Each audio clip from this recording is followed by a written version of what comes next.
Good evening and welcome. I'd like to call to order the Pennsylvania County Board of Supervisors work session Tuesday, August 20, 2024 at 3:30 p.m. Board Meeting Room 39 Bank Street, Chatham, Virginia. Ms. McCluster, would you call a roll? Yes, sir. Mr. Whittle? Here. Mr. Ingram? Here. Mr. Height? Here. Mr. Dudley? Present. Mr. Bowman? Here. Mr. Tucker? Here. Mr. Dalton? Here. Moving to item 3, agenda items to be added. Are there any items to be added to the agenda? Mr. Chairman, I have two issues I'd like to bring up. All right, Mr. Ingram. One is the road naming of the new connector road. I had asked it to be put on the agenda, and it was moved to closed session.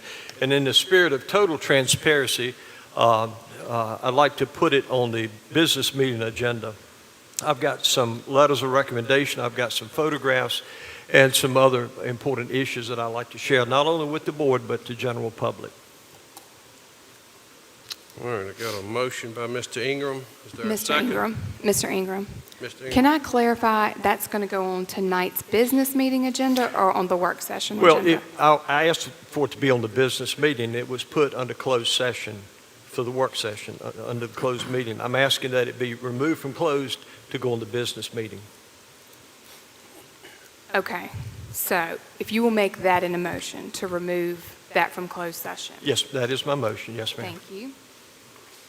All right, motion And then by, we'll still have to take that vote at the business meeting tonight. Okay. okay.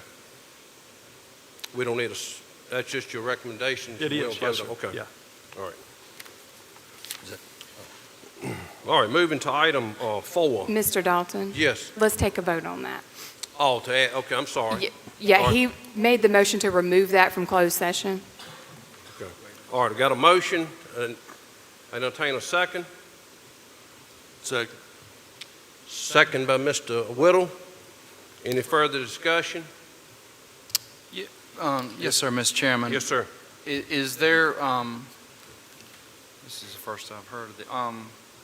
So are we going to not discuss it in closed? We're just going to discuss it in open, during the meeting, Mr. Ingram? Is that correct? Is that your motion, Mr. Ingram, discuss it during the business meeting? Yes, I don't see any need to talk about it in closed session. It's not a secret. So I'd like for it to be moved so that the general public can hear everybody's comments on it. Okay. I was just, yeah. Okay. Yeah, that's So, fine. all right. Yes on it, so. All right. Mr. Dudley, any further discussion? Not hearing any. We are ready to vote.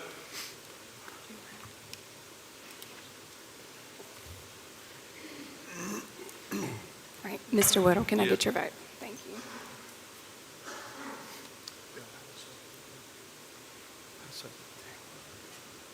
All right. Motion carries unanimous. Moving to item 4. Mr. Chairman, I had a second motion as well. I'm sorry. Oh, I'm sorry. Yeah, Go that's ahead. okay. Go ahead, Mr. Ingram. I noticed that active 911 was put on the closed session agenda. A week ago today, I'd requested some in-depth information so that we could make a good, clear decision on that, and I only received it just a few minutes ago. So I asked that that be removed or tabled until we can talk about it in depth. There's no need to start it tonight and have to continue for the next couple of meetings. So I just asked that we table it until I can take a look at what was sent to me by way of the FOIA request. All right. Got a motion by Mr. Ingram to remove it from the agenda. All right. I'll second that. Seconded by Mr. Dudley. Mr. Chairman, Yes, sir. point of order. And Mr. Ingram, I'm not opposed to what you're suggesting, but would you mind making your motion to postpone it to the next meeting as opposed to tabling it? If you table it, it sounds like it's going to be indefinite. You won't even bring it up again. I couldn't hear the last part. I'm sorry. He'd like for you to postpone it until next month's meeting.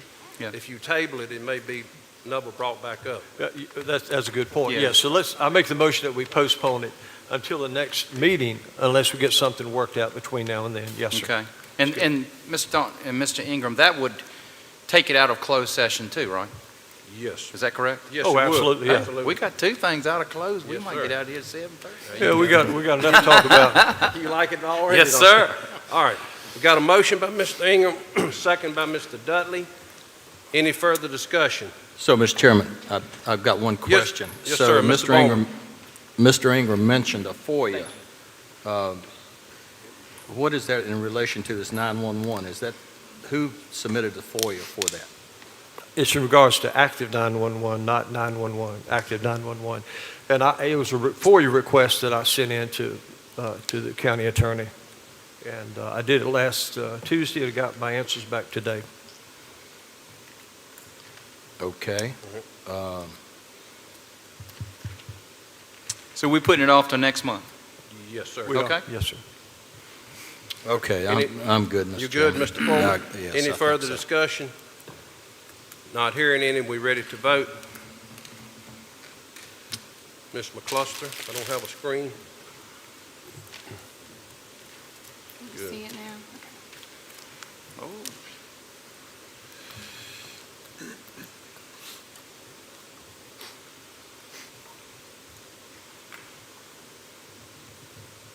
All right, motion carries unanimous. Moving, any further items to be removed or talked about? All right, moving to item 4. I'll entertain a motion to approve the agenda. So moved. All right, motion by Mr. Ingram, Second. second by Mr. Tucker. Any further discussion? If none, we're ready to vote.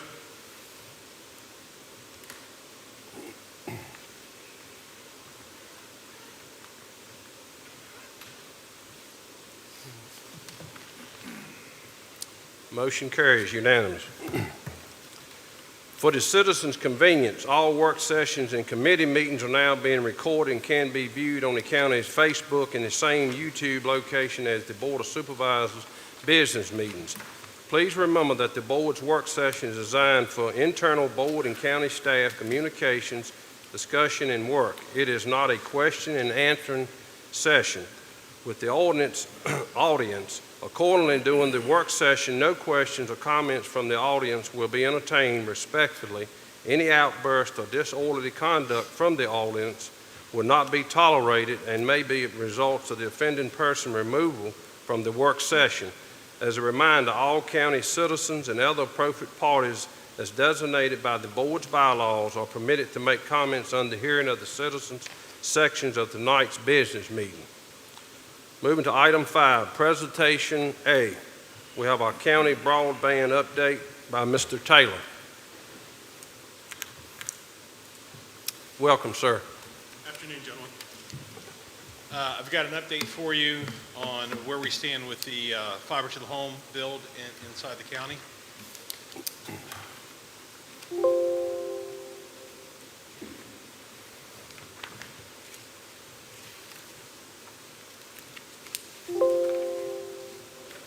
There we go.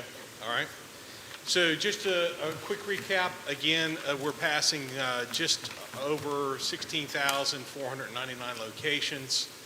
Here's a breakdown of how the funding was done for those locations. Currently, If you, look- Excuse could me, you sir. move that mic Sir. to you? Yes, There I'm we sorry, go. can you hear me? Yeah. All right, sorry about that. Don't drop the mic, just get in it. All right. Okay. Okay. It's for So the benefit again, of those we're- at home. Yes. We're building just over 16,499 locations.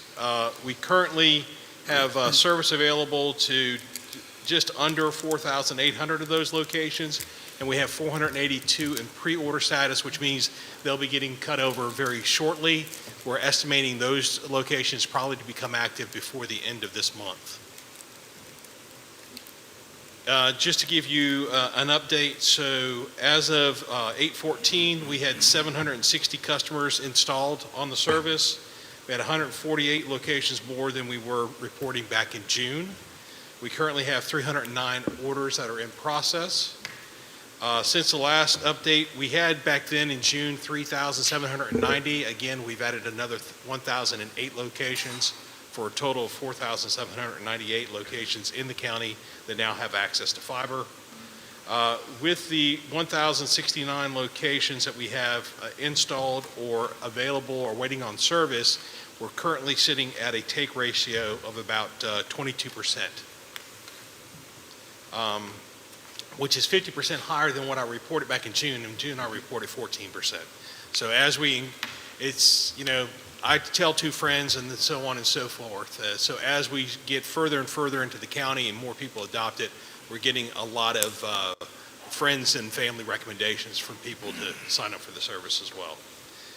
Currently, Strawberry Cabinets 7, 8, and 10 through 13 are currently under construction. Some of those will be the ones that will be coming online in the very near future. Additionally, there's Chestnut CO, that's the central office, as well as Cabinets 1 through 4 are currently under construction.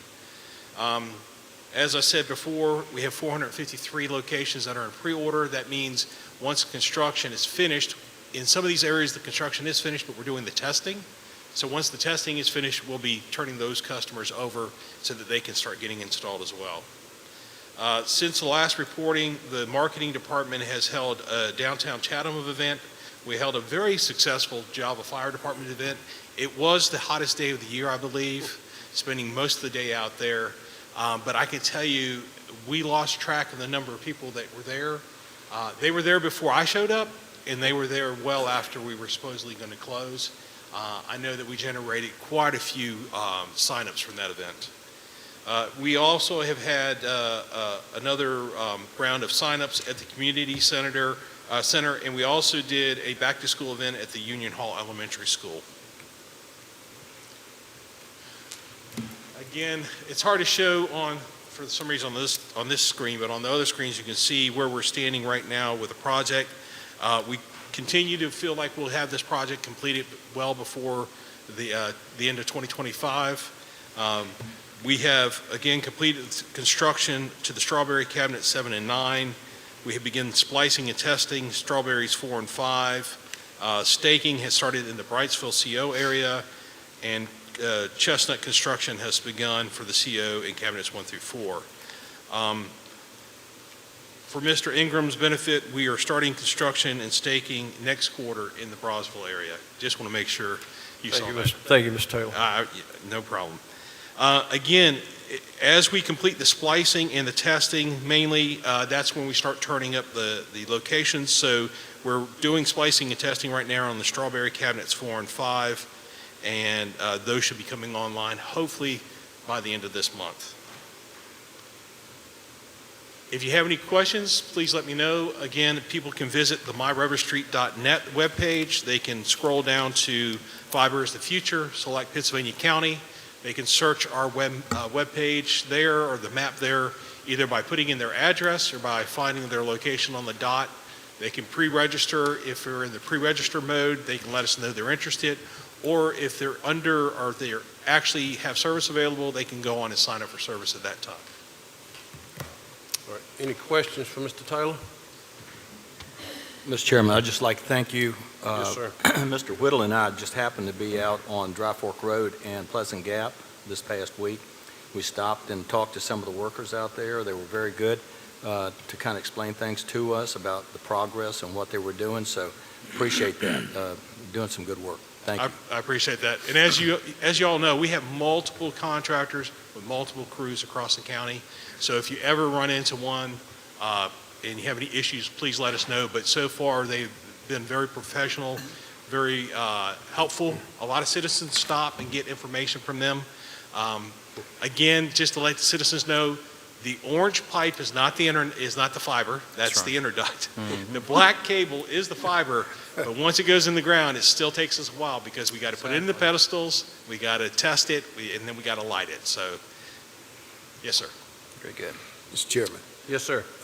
Thank you so much, sir, for your update, and thank you for being here.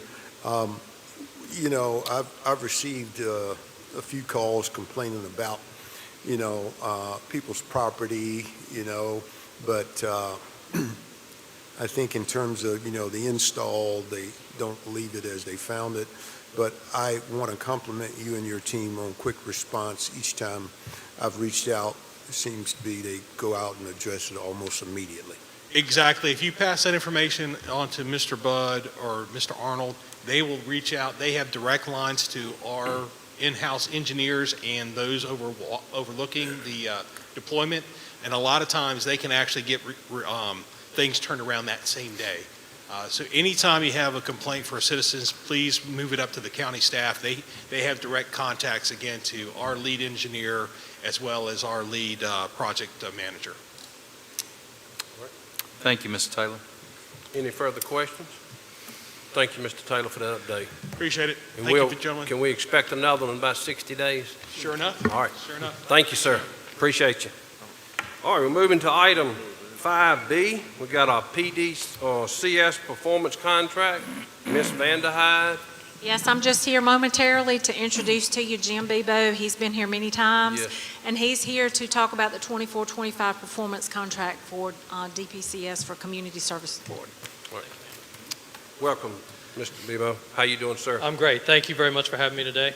I'm taller. Is this good enough? Can y'all hear me? Yes, sir. All right. Thank you. So I want to thank you for letting me come before you today and give you a quick update on DPCS and where we are in operations. As you know, DPCS is one of 40 community service boards in Virginia. We are charged with providing the public sector services and are the gateway to the public sector paid services for individuals that have mental health issues, substance abuse issues, and developmental disabilities. We were chartered in 1972 by Pennsylvania County and the city of Danville to provide this service equally to the residents of the city and the county. And we've been tooling along fairly well since then. We've grown to 300 plus staff. We have a $35 million a year operation, and we serve thousands of residents of the city and the county on a yearly basis. We provide a spectrum of services from pre-birth. We work with pregnant moms so that their child has a good gestation and work with them until the child is 5 years old. And we follow people throughout the continuum of their life and meet their behavioral health or developmental disability needs until their death. We provide services on an intensive basis. We have a new crisis center that we've opened up on Piney Forest Road in Danville that is open 24 hours a day, 7 days a week. It is staffed by professional, licensed mental health professionals, case coordinators, and it also has a drop-off center for law enforcement that is staffed by 4 full-time law enforcement officers, 1 from the county sheriff's office, 2 from the city sheriff's office, and 1 from the city PD. And they are there to receive someone that's in crisis, take custody of that individual, and allow the road officer to return to his beat. That is a booming service. There's somebody in crisis at all times pretty much in our community, and so we're there to meet their needs. We do a lot of other services such as ACT, which is a roving team who goes out to the community and will meet the individual where they are and make sure that they are getting all their needs met so they can live independently as opposed to being hospitalized or incarcerated. And the reason I'm before you today is to talk about the performance contract. The Virginia Code defines a lot of the things that CSBs do. We are a political subdivision, and so we are driven by a lot of the rules and regulations that come out of the General Assembly as well as the Virginia Administrative Code. And so this performance contract is completed by all 40 CSBs. It is a contract between the CSB and the Department of Behavioral Health Services in Richmond. And it defines the things we're required to do by law, the things that we're required to do by General Assembly funding restrictions. It defines how the federal block grant money that comes from the feds through the department down to the localities, it defines how that's done. This dovetails with the county gives us over $800,000 a year as local match to the state funds, and then it teams up with the state general funds that we get that is around $10 million and turns into a $35 million operation when you count in all the billing we do for Medicaid, Medicare. And so one of the requirements after the DPCS Board of Directors approves this, and it's gone through its legal counsel, is to come before the localities. And so I'll be at City Council tonight also describing the same thing, just asking for your approval and support of it. The odd thing about Virginia Code is if you don't do this, it becomes automatically approved as of September 1st. So I'm still coming. We did put this off in the pandemic. The department did not require us to do it for the last 5 years, so that's why you hadn't seen me until just now. I'll be glad to entertain any questions about it. It's a heavy topic, a lot of details. Mr. Dudley, go ahead. Yes, sir.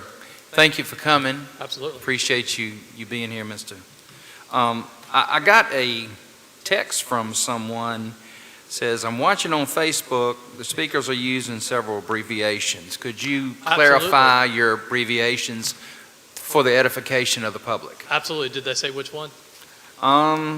DPCS, et cetera. Okay. CO, yeah. DPCS is Danville, Pennsylvania Community Services. Yes, And okay. we loosely call them DPCS.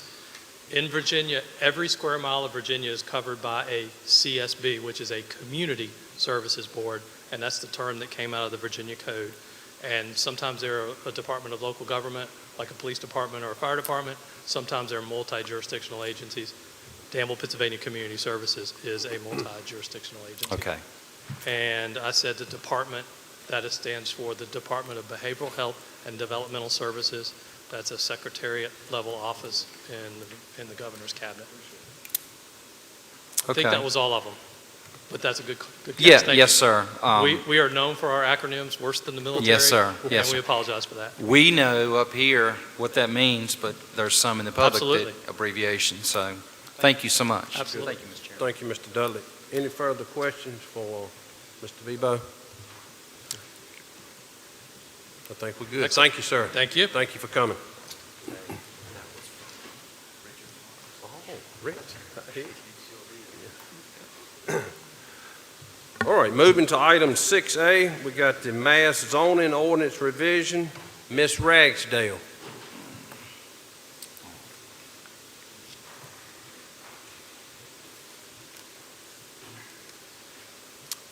Welcome.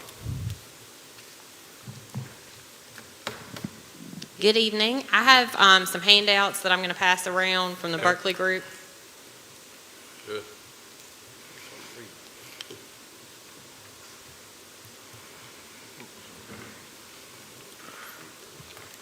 Thank you.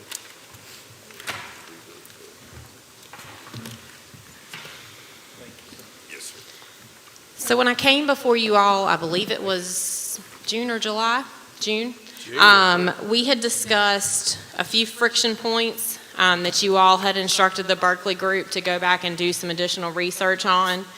And you all can correct me if I'm wrong, but I believe my understanding at that meeting was we were okay with the changes they had proposed to the campground regulations, allowing up to 180 days stays. And then they expanded the parking space requirement to 10 spaces, triggering them to plant one tree. And so I believe the only friction point that we still had at that time was on flag signs. So they went back and they did kind of the same research they did on campgrounds, surrounding localities, and you can kind of see what their research showed. In my recent conversations with them, we feel that the best way to move forward on this issue is to add to the definition of a temporary sign, I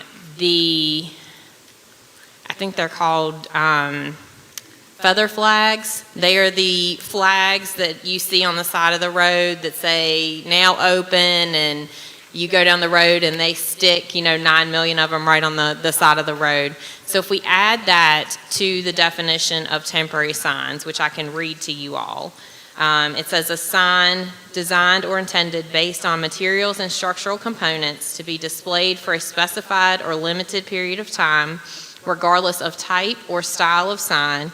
Examples include real estate signs, yard sale signs, contractor signs, or special one-time event signs per year.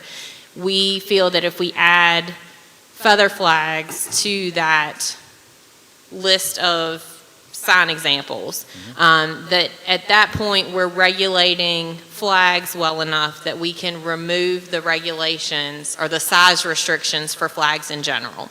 So we would not have a need to put a maximum square footage on flag signs. Okay.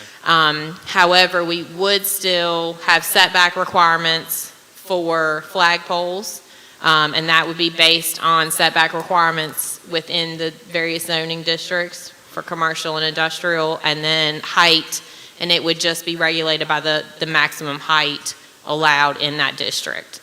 But we would not put a size restriction on the size of flag, regardless of what the content was, on flags in any zoning district.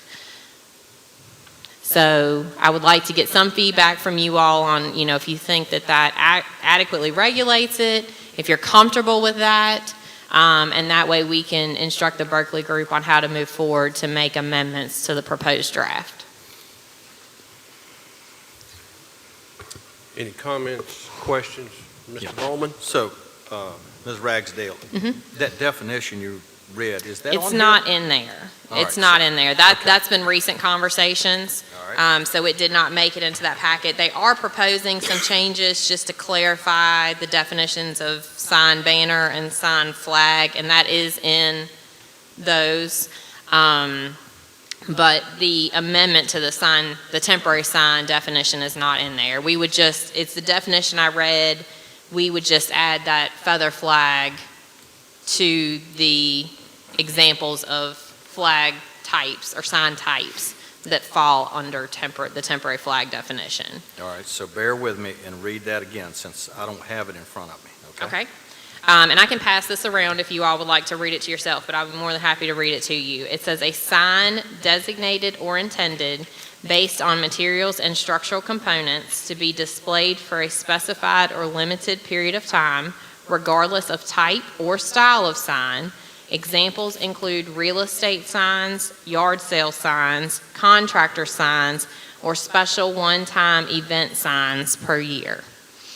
And How do so you- what we would do is where it starts to say examples include real estate signs, in that section, we would add feather flags So to how do- that examples. How do you regulate the time? So How do they're you 60 figure out what the days. time is? 60 days. So they could, Is- 60 days, is if that it's a gonna be one-time in there? event. Is that- That's in the duration. So there are definitions, I copied the wrong side of the page. So within temporary signs, there are regulations for temporary signs, and it does put a 60-day window on the time that that sign can be up All right, around events. does that apply to political signage? It does not. And Political signs are How are exempt they from that. covered? How are they covered? And why aren't they part of this also? Because I would think 60 days out from an election date would be sufficient.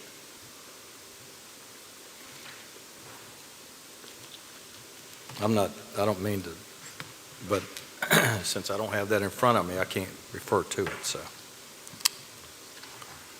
Let me get to that section. I was not prepared for that, so No, hold on just a second. That's fine, that's fine.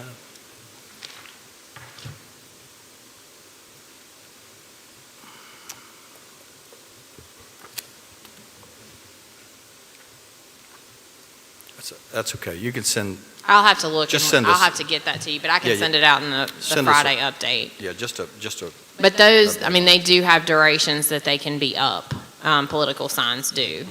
okay. All right, good. And based on what you read back there, I'm comfortable with that. Okay. Adding it to the existing verbiage. And like I said, that would cover those temporary signs that are designed to be temporary, but a lot of times we see them put up and they're left permanently, and they stick them right on the side of the road. You know, they wave in traffic sometimes, and it's very distracting, especially when there's so many of them. So that would help at least ensure that they're only there for a temporary period of time, and then they have to be removed. And it would not regulate flags in any way. Okay, good, I'm good. I'm good, Mr. Chairman, thank you. Yes, sir, Mr. Bowman. Any more comments or questions for Ms. Ragsdale? No, sir, thank you. Going back to the campers, the 180 days, they have to move within the campground every 6 months? Yes, but there's not a maximum number of times that they can move. Right. So that was removed. You just, if you start out in spot 1, after 6 months, you would move to spot 2.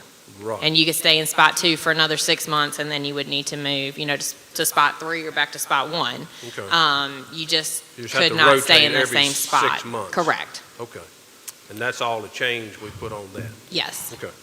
Mr. Chairman. I'm good. Good job. Thank you. Yes, sir, Mr. Bowman. Just one more follow-up on that. On the campsites, the Cherrystone campsites, right? You know where I'm talking about, or Cherrystone? Yes, no? I'm not You familiar know with anything, those. well, over by the lake there? I'm not familiar with any camp spots at Cherrystone Lake. All right, so my question is, does this regulate anything within the town of Chatham? So if it is a town-zone property, then no. Okay. All towns, all 3 towns have their own zoning that they enforce.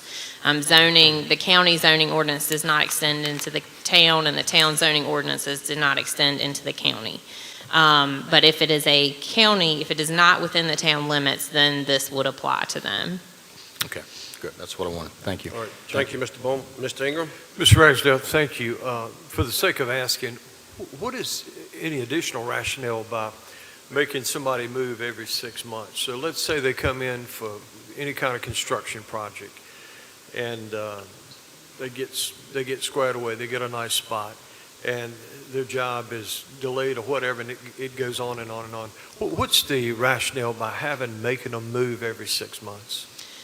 So campgrounds, RVs, they are designed to be transient. They're not designed to be a permanent residence. And so by making you move a spot, it requires the RV to remain movable. And so we don't run into instances where skirting is added to the RV and it becomes more of a mobile home park than a campground. It ensures that that campground remains a transient use. It can remain a campground and operate in the way that a campground should operate, and allow our mobile home parks to be more of a permanent residence option. I think we talked about this last time. It's just something not right about that, where let's say the campground is full. Where's it going to go to? And it seemed like there ought to be a little bit of leniency and understanding with the campground as well as the tenant with extenuating circumstances, that you wouldn't just arbitrarily make them pack up, move, one slot down every 6 months. It just bothers me that we would inconvenience people like that. And I understand the difference between that and a mobile home park, and you don't want people living there permanently. But it just seems like we could put something in place to make sure that doesn't happen. Possibly. My concern with that is that causes me to have to make a judgment call. And in zoning, you don't ever want your zoning administrator to have to make a judgment call. It needs to be very black and white. Otherwise, we set ourselves up for appeals and legal action and things like that. So there needs to be, and we kind of went through this with the temporary camping ordinance, there needs to be some type of event that triggers that is not, I don't say that that's an extenuating circumstance. It is clearly defined as an extenuating circumstance. In situations like that, more times than not, they're going to know that they're going to be there longer than the allotted 6 months, so they're going to have it lined up with the campground to move. And we do have some campgrounds that is what they, that type of stay is what they market towards.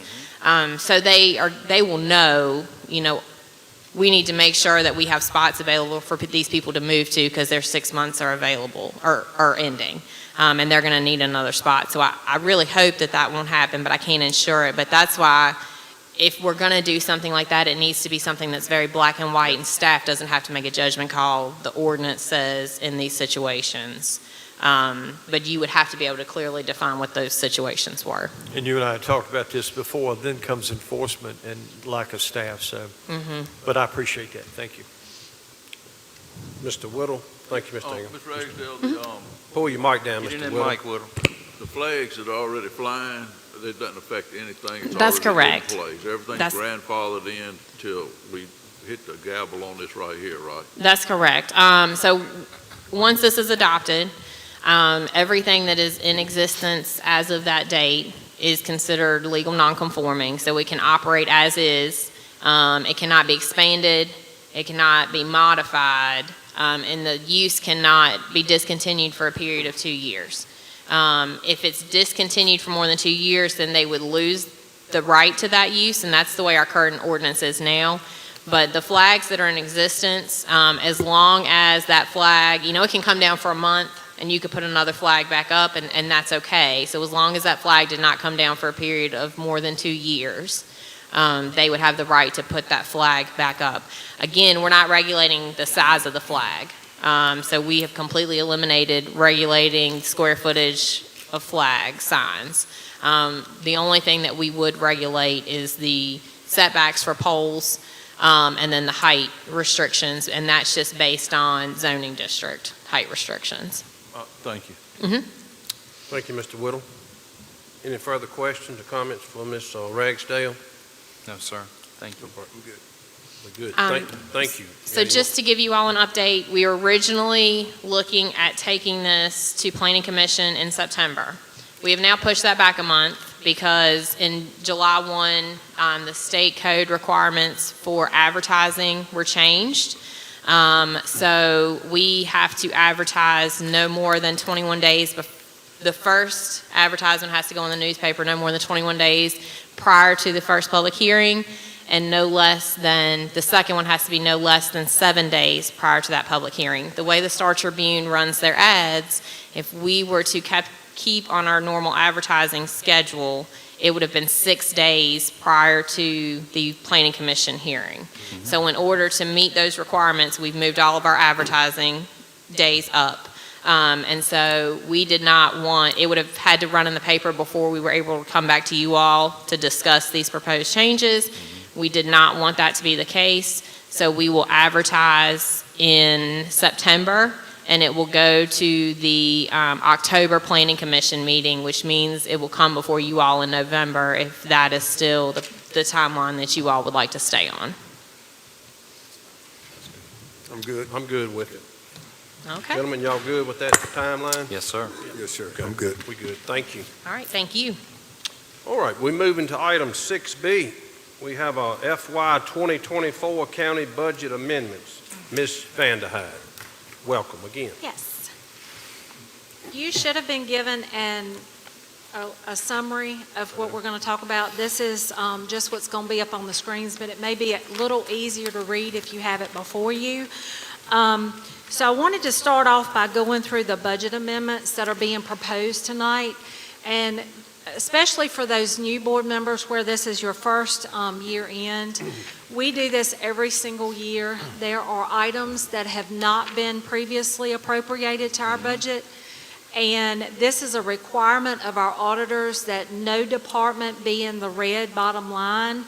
So we have gone through that budget thoroughly to make sure that, we're coming to you just this one time to do that.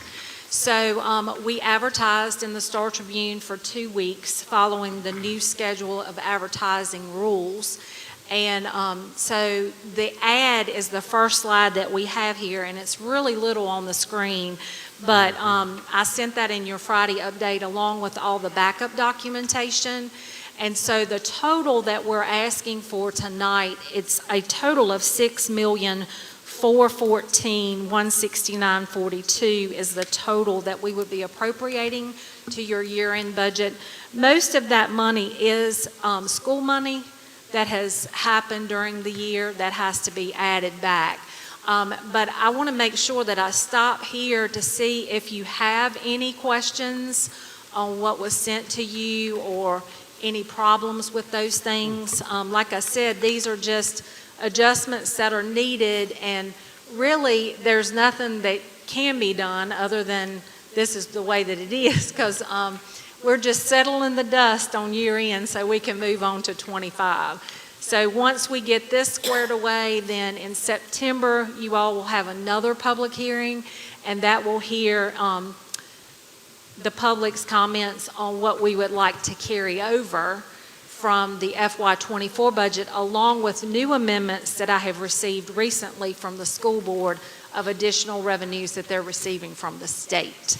So that's the order that we go in. Usually in August, we make FY24 year-end adjustments, and then in September, we do FY25 amendments before we get started on FY26 in October. So you always got a foot in one year or the other. So tonight, it's all about 24. Any questions about the budget amendments that need to be made? Any questions, Mr. Bowman? If you don't mind. Okay. Ms. Vanderhyde, thank you. Yes. So the $6 million, are these carryover funds for the school? No. Okay. This will create carryover funds for the schools Okay. because these are figures that they receive notification of maybe February, March, that usually we don't deal with anything after December until year end. So we're making those adjustments. So that $13 million that they presented last month, that'll be in your September figures. Okay, that's For 25. that's where I was going with that. And so I'm just curious here. We're dealing primarily with school money that's being carried over and being allocated. Are there any other departments that are Yes. coming in and with a wish list, if you will, to say, hey, we need some more money? There are carryovers from departments, and Okay. you all will have a chance to review those. Hopefully, what I'm thinking, we may need a finance committee meeting between now and then so that you all can go through those. Those documents have to be to the paper by this coming Friday. So we will have those far in advance of your September meeting, so you'll have time to review those. Okay. One other question. You mentioned the October is when you start your budget process. So October is when we start on capital improvements. Okay. So that's when requests come in from departments and an update of the 5-year plan. Okay. We are overhauling that program this year so that it's not just on a list, but they'll have to basically say what they're using it for, what they're replacing, and a lot more justification to those capital projects. Great. That's what I needed. Thank you. Thank you, Mr. Chairman. Thank you, Mr. Bowman. Any further questions for Ms. Vanderheim? All right, we're going to move on to Okay. our, just an overview at a high level of year end. Now that June is done and we're getting geared up for our audit season, our auditors will be here the first week of October. So these are by no means final figures. These are on a cash basis of the figures that came in at June 30. So the first slide covers our overview of major tax revenues. Of course, these are way different than what was budgeted for FY24 because we did approve the increase in real estate tax. And so that's why there's such a vast difference in budgeted figures over, what we actually brought in. It would be much closer to those figures had we not made the increase. So looking at the totals, you see that we did get an additional $5,541,004. But you have to remember, a lot of your taxpayers will pay their taxes early. So I've already reviewed that. So we had last year $5,977,927 of taxes that were paid early last year. So you have to add that figure back to this figure.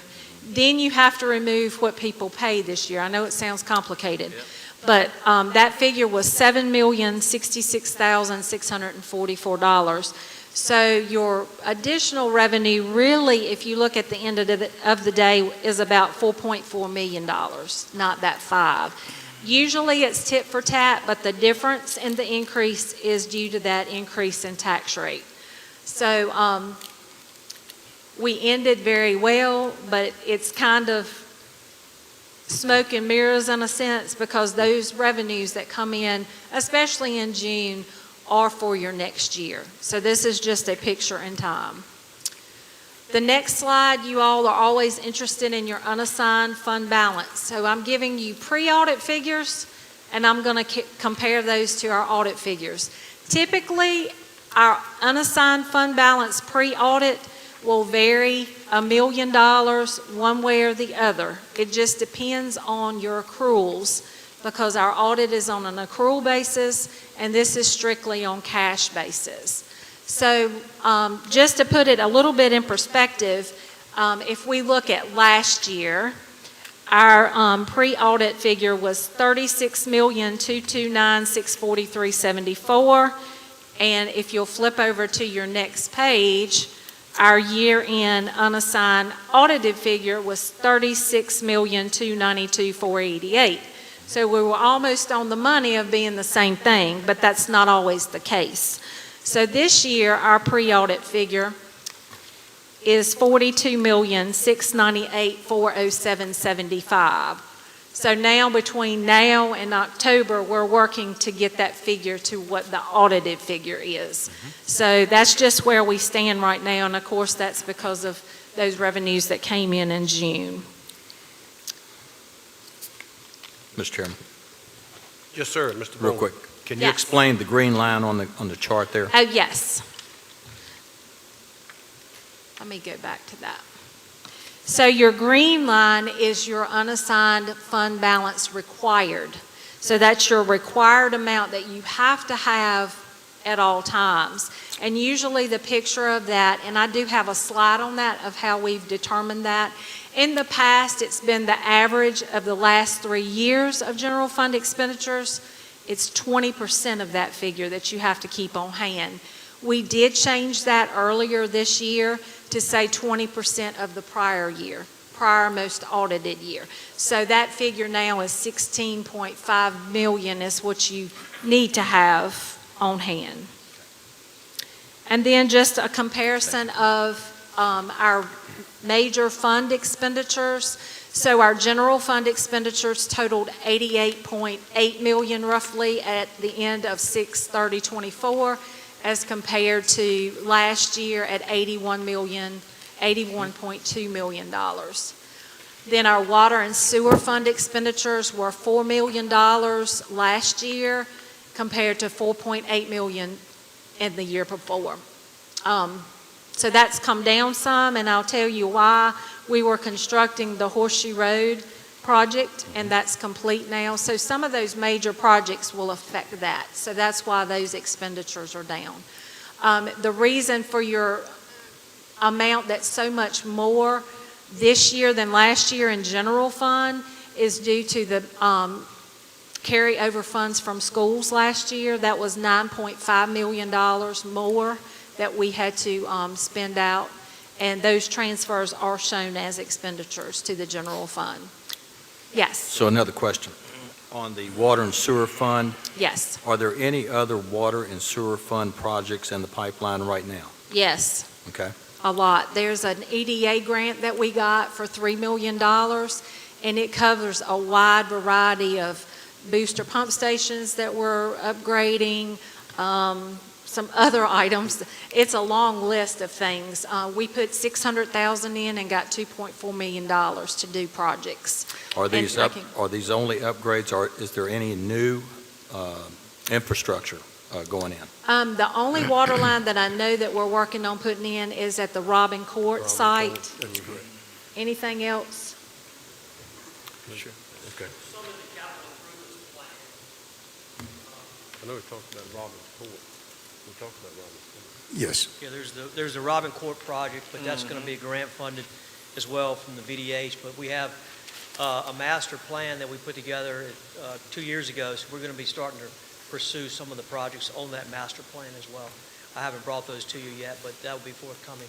You know where I'm Next going summer. with this, Chris? What's that? I think you know where I'm going with this? Yes, sir. Pleasant Gap Road? Yep.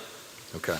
That's where I wanted to find out about if we've got new projects in the pipeline. And I don't recall going through the CIP this past year that we talked about any of that. So I'd like to make sure that we talk about it this year, and the sooner the better, I think. Okay, very good. Thank you. Chris, Thank you, you Mr. would Bowman. stay there. Mr. Ingram, go ahead, sir. Thank you, Mr. Chairman. Kim, thank you. That's the first time I've heard that. That's good to hear, because if you guys go back and remember the project Tim Barber started, which was to take the water line from Roswell, go down Whispering Pines, out Stony Mill School Road, out Stony Mill Road, cross Mount Cross over to 41.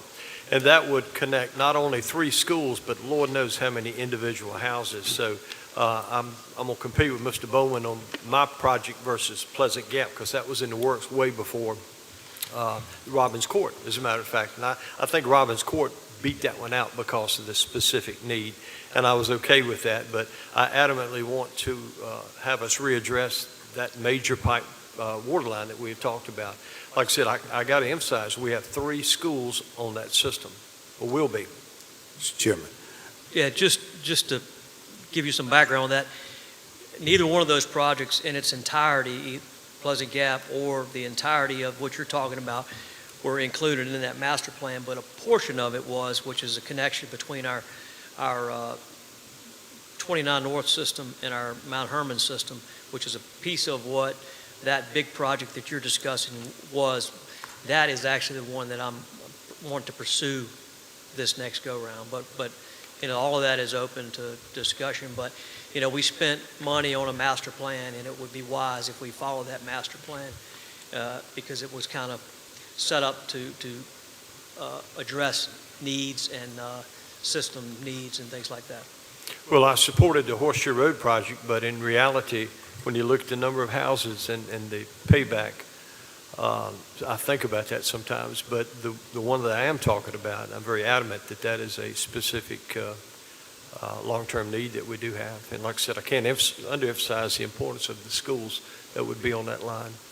And I think you and I talked, it would also increase pressure. So anyway, I'll talk to you about that. Thank you. Thank you, Mr. Ingram. Mr. Tucker, you have a question, sir? No, just a quick comment. Okay. And thank you, Chris. Robin Court was grant funded, and I think a little over $900,000 to get clean drinking water out there. So I'd like to see us spend that money before we, I love you, God love you, and we appreciate the people in your districts, but we certainly want to see if we can't get those old pipes out. And actually, I totally agree with you. Okay. I guess what I'm saying, next time around, let's look at maybe this project. Thank you, sir. Thank you, gentlemen. All right. And then the last fund I wanted to touch on was your solid waste enterprise fund. And expenditures this year were up about $200,000. It was 8.2 at the end of this year, and last year it was right around $8 million. Very expensive enterprise that goes on out there. Anything that goes on out there that breaks down, it's a great expense. So there's a lot of money that's usually spent out there. But just so you know, the water and sewer fund as well as the solid waste fund are self-sufficient. You put no general fund tax dollars in there other than the people that use those services, like your outside landfill contracts, people that utilize the landfill. Of course, the $120 household solid waste household fee, that goes to fund that enterprise fund, and then your water and sewer fund is just the rates that you charge. And Chris has done an exceptional job on some of these projects getting grant funds to cover them because, water and sewer lines are both very, very expensive. So that kudos to the board for making those self-sufficient and not having to take your tax revenues, regular tax revenues to support them. So just a few more slides that I have. This is your unassigned fund balance from the financial management policy that just says an unassigned general fund balance of not less than 20% of the most current audited general fund expenditures to address natural and man-made disasters and to offset budget fluctuations is currently what your management policy states. So based on the FY23 budget, that unassigned fund balance should be at a level of $16.5 million. So, of course, we're much above that, but just as a reminder, the next slides are just the slides you've seen before that talk about our long-term needs, the things that are going on, the projects that are going to have to happen in the next 10 years for sure are large, to say the least. And there are even some things on here that are yet to be addressed. You heard from your broadband, we have $4.5 million, and they're saying that is going to be finished by the end of calendar year 25. So we will be borrowing those funds to take care of that. Do remember that there is a revenue sharing agreement that we have with River Street once they reach a certain take rate level. So the thought of us borrowing those funds will go to pay that, whatever we get as far as revenue sharing. Now, will it pay the whole debt service?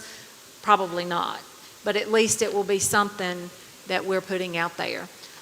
So just some of the things to remind you of, our critical county facility improvements. We've had a lot of talk about our needs here at the county, whether it be HVAC, the Moses Building renovation, that was a great amount of money.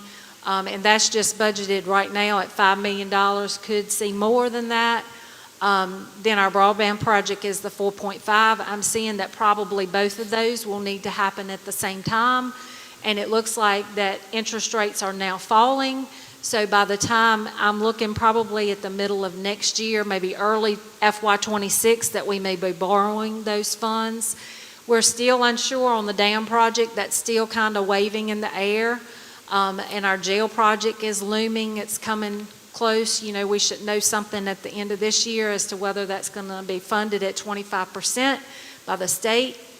And then, you know, our courthouse project, the other that we had out there is the recreation center. You know, not sure. We had a master plan done for recreation that's slowly coming to an end. So, you know, it just determined, you know, what is that master plan recommending for us. So there are some needs coming. So just want to make sure that when we have these needs, that we have the funding available in our general fund to make sure that we can get the best credit rating, to secure funds at a good rate, so that, you know, we're being good stewards of county funds. And so, you know, we do have long-term needs that are, all of our capital debt is coming off.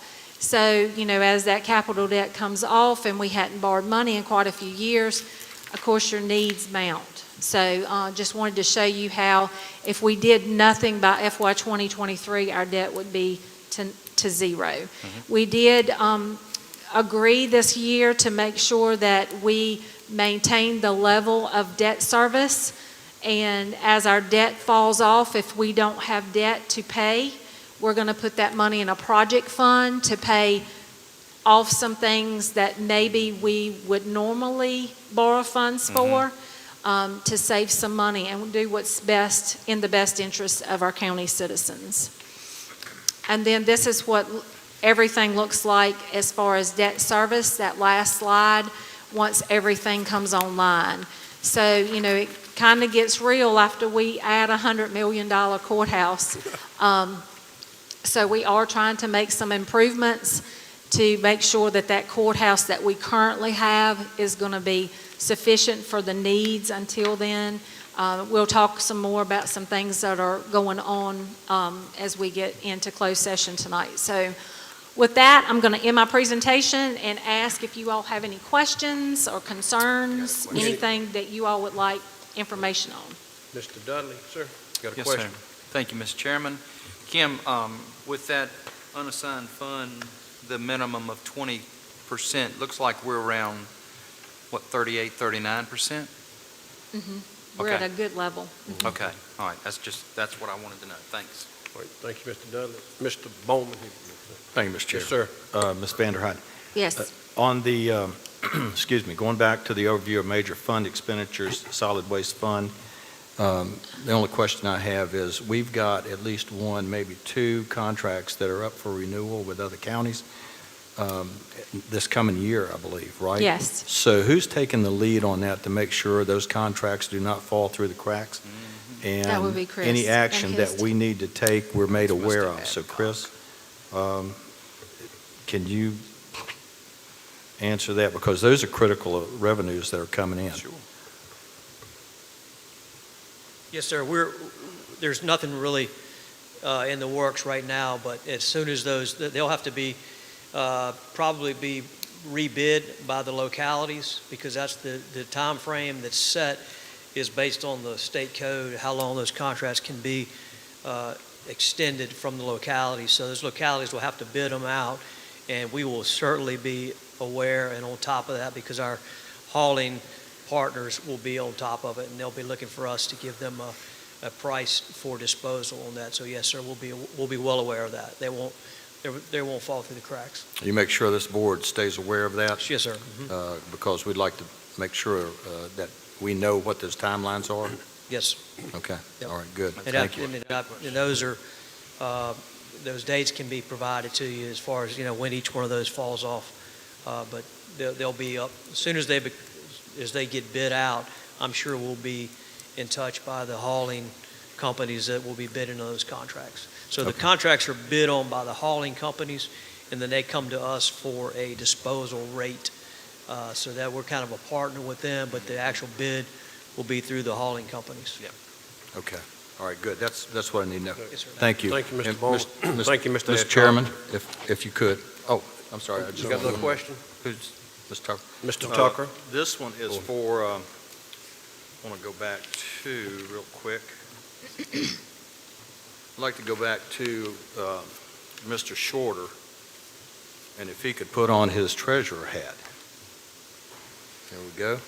So it comes into tax revenues. I know you, as you're keeping up with the taxes here, you have people that are in default of paying their taxes. Can you give us, this board, and you don't have to do it right now, but can you prepare a list of how much tax is not paid, what your plan is about collecting those taxes, say by the next board meeting? Absolutely. Yeah, I'll get that for you. I would like to see that, maybe the board, because I'd like to see how much tax is out there not being collected and what your plan is, for collecting that. I'll get that before the next meeting. Thank you. That's all I've got. Thank you. Thank you, Mr. Bowman. Mr. Tucker? Thank you, Mr. Dalton, and thank you, Ms. Vanderhyde. Just for the sake of, the general public that's listening, let's go back to the unassigned fund balance pre-audited. Can you talk a little bit about, again, this being a snapshot in time so that we don't all get excited about seeing that figure of $42 million there? And also, I guess we have to quail people's, emotions that really don't have a real grasp on the numbers. Whereas when we set the tax rate, people are saying if you have this much money in that balance, why set the tax rate where we set the tax rate. So can you kind of give us just... Well, the long and short of it is payday is in June. That's right. I know. To put it in perspective for just your normal citizen. So we send out tax bills usually in May, hopefully, but we'll start getting revenues in May and June. And so everything is due on June the 10th. Now, does everybody pay on June the 10th? No, but we do have a great deal. In fact, $7 million came in for the due to period, which is due in December, because a lot of people want to pay their taxes early. So, of course, that $42 million figure has $7 million that's really for next year. That's right. Definitely for next year. But really, you could consider all of what coming in June, because it's just coming into your pot, is really for your next year. Mm-hmm. And so, you have to bear in mind, you're always fattest on payday. But if you wait till tomorrow, July 1, we start making debt payments. We start paying bills. We've got to pay our employees, we got to pay our vendors, we got to make all these payments. So you start in June at this high level, and then each month it ticks down and down. Now we get some revenues, a few state revenues, federal revenues, and that kind of thing. And so we'll hit that low point again around the September timeframe. September we'll hit a low. Mm-hmm. Those bills will go out again in October, and it'll start to pick back up. You're high again in December, so it's highs and lows. Yep. But just think, we get paid technically twice a year, where we really see revenues at an all-time high. A good solid fund balance helps kind of offset the fact that, our population is down, our economy's not very well. Different things like that are what go into a scorecard when we go to borrow funds that determine our tax rate. So if you start spending down your fund balance and you don't have sufficient revenues to cover your obligations, you put yourself at a disadvantage. And then when you don't have money to draw on, and you're always going to borrow money, and then you don't have good fund reserves, then you don't get great credit ratings, and so you're hurting yourself. So yes, you could take money and you could spend down. We've done it before. One-time only expenditures are okay, But if you do that consistently, you're going to harm yourself. That's correct. And it doesn't take much to get to a dangerous level. So, that's why, we have to do everything we can. If we can get money at 2%, and hallelujah, we got 2% of money from the Department of Education for those renovations at our schools, for not the safety vestibules, but for the renovation at 3 of our schools, which is amazing because that's going to make that 1% sales tax go further, and we can do more with our money. So, as much as we can, we're trying to do a lot of those expenditures with cash without harming ourselves, because we got to make sure we've got that debt payment when the debt starts coming online. So it's a lot of review, and it's a lot that goes into making sure that the money is sufficient without being over the top. So it's a fine line there. Mr. Dalton. Yes, sir. Thank you, Ms. Van Hat. You certainly on top of your game. Just a couple things, and this is kind of like a two-pronged question, one for you, and also you can defer to Mr. Shorter in terms of being the county treasurer.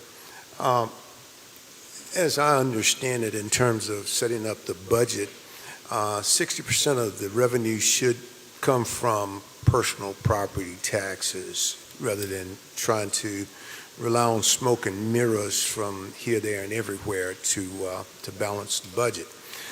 Now, that being said, and and I've read, heard, and the rumor mill out there, well, there's uncollected taxes. We should go after the uncollected taxes. Uncollected taxes, in my opinion, my humble opinion, is not going to balance the budget nor make a dent in the budget. And I'd like either you or Mr. Shorter to explain there are some benefits to actually having, some uncollected taxes on the books. And I think, the general public need to be aware of that. I'll take that. Yep. Yeah. I'll take that one, Mr. Tucker. What you're speaking of as far as the upside of people paying late, last year's budget was over 1.1, I think it was 1.15 million that was included in your revenue line from delinquent penalties and interest. That's right. And that's driven by two things. That's your voluntary person that just missed the due date, and then that's a result of actually going after and collecting the delinquent taxes. Your primary driver on real estate, we have 20 years to collect real estate before it falls off the books. So that's a long time to pursue these folks, which we don't even let it go that long. After the first year of delinquent taxes on real estate, we send everything to the law firm that represents the county to start the legal proceedings to sell that property. That law firm says we actually have one of the highest rates in the county, in the state, of the many jurisdictions, and they represent more jurisdictions than any other firm. We have the highest percentage of redeemed properties before we actually go to auction. So sometimes we have to cancel scheduled auctions that we were going to take because we had so many properties redeemed. But for whatever reason, people will wait to the 11th hour to redeem their property, to pay the taxes. And by code, they have until the day of the sale. Now, how do we get to the day of the sale?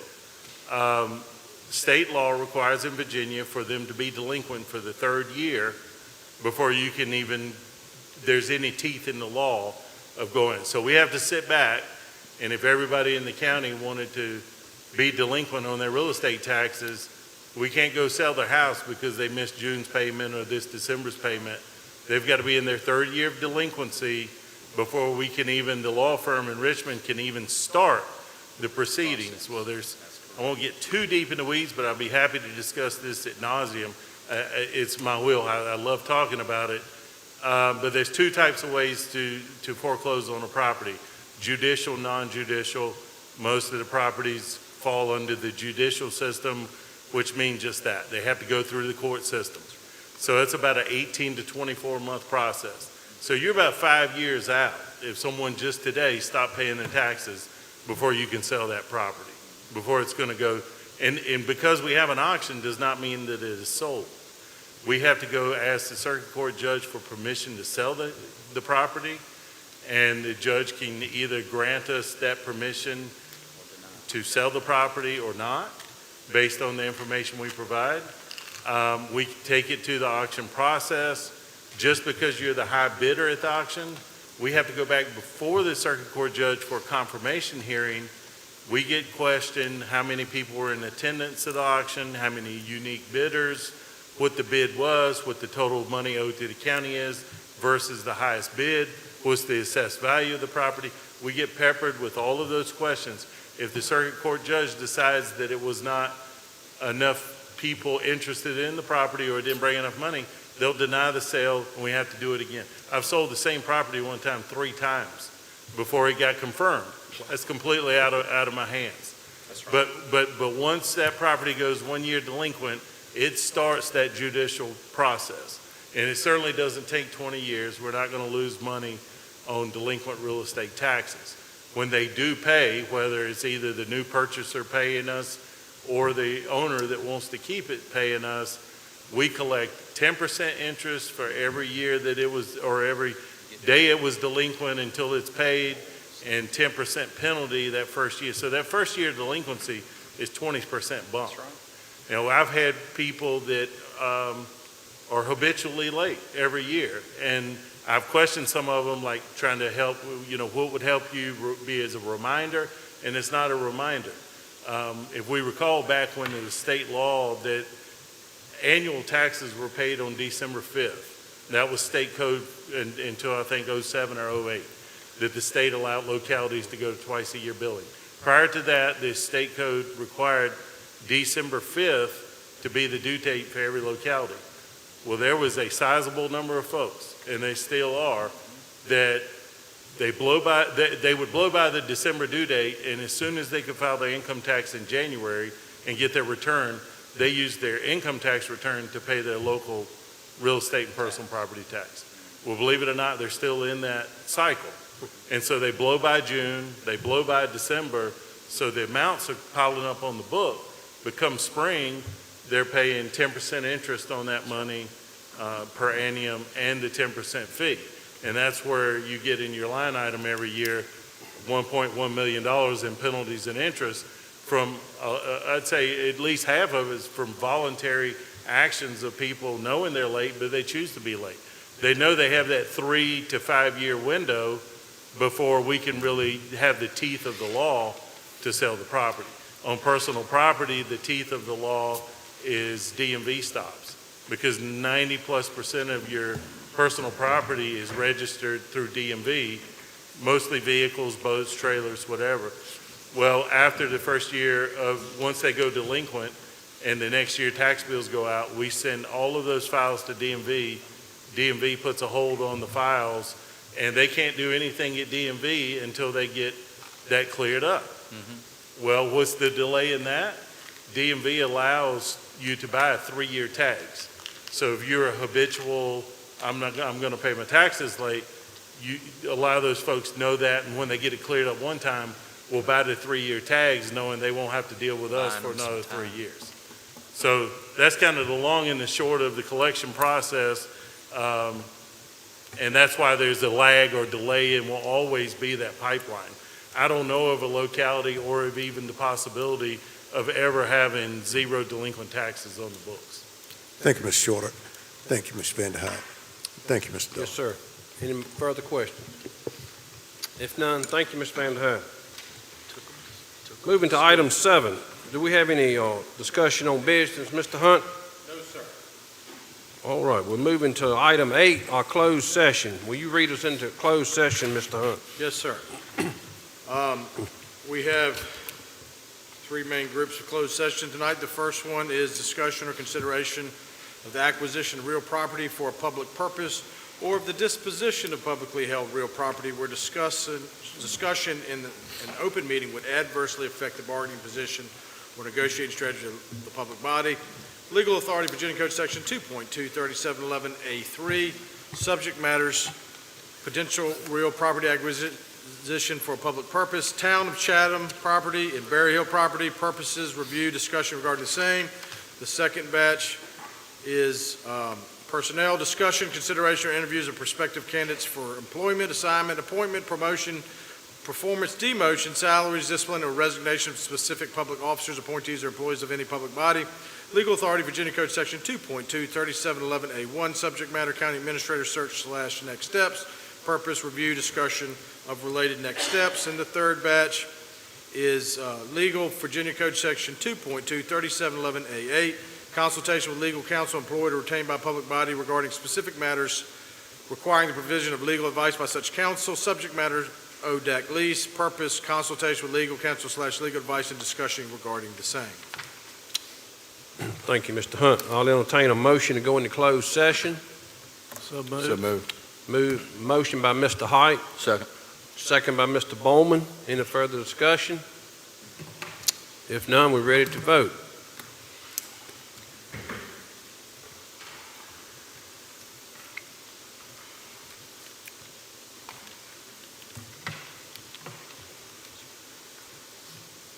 Mr. Bowman? Yes. Mr. Dudley? Yes. Thank you. Motion carries unanimous. Thank you.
I will now certify the work session, closed session.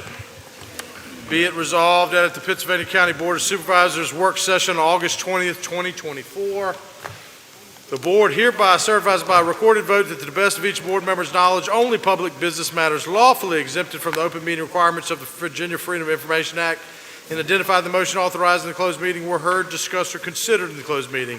If any board member believes that there was a departure from the requirements of the Act, he shall so state prior to the vote indicating the substance of the departure. The statement shall be recorded in the board's minutes. I'll now do roll call. Mr. Bowman. Yes. Mr. Dudley. Yes. Mr. Height. Yes. Mr. Ingram. Yes. Mr. Whittle. Yes. Mr. Tucker. Yes. Mr. Chairman.